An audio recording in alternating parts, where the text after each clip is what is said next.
Sir ఈరోజు మనకి petrol విశాఖపట్నంలో పెట్రోల్ దొరక్క చాలా ఇబ్బంది పడుతూ మాకు 2 రోజుల నుంచి చాలా అలా పెట్రోల్కి డీజిల్కి చాలా ఇబ్బంది పడుతున్నాం. ఎందుకంటే ఒక కారుకి లిమిటెడ్గా ఫుల్ ట్యాంకులు కొట్టించుకోవడానికి లేదు, లేకపోతే పెట్రోల్ కూడా కొద్దిగా చాలా కేర్సిటీగా ఉంది ఇవాళ ఇక్కడ విశాఖపట్నంలో.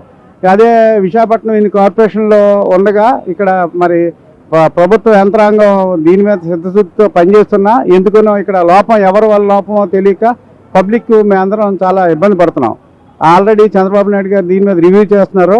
ఇంకా వెంటనే దీని మీద మాకు అందరికీ ఇది పెట్రోల్ డీజిల్ అందరికీ కోతల టైము, ఇది రైతులకి వీళ్ళందరికీ అందుబాటులో లేక డీజిల్ కోతలు ఎక్కడెక్కడ ఆగిపోయే వ్యవహారం నడుస్తుంది. దీని మీద చంద్రబాబు గారు గట్టిగా అధికారులకి ఆల్రెడీ ప్రతి మండలానికి ఒక స్పెషల్ ఆఫీసర్ వేసి దీని మీద మోటరింగ్ చేస్తున్నారు. కానీ ఇంకా గ్రౌండ్ లెవెల్లో ఇంకా అది ఇంప్లిమెంట్ అవుతున్నట్టు మాకు ఇంకా అనిపించట్లేదు. వెంటనే ప్రభుత్వం దీన్ని ఇంకా తీక్షణంగా మాకు అందరికీ అందుబాటులో ఉండేలాగా చేయాలని కోరుకుంటున్నాం సార్.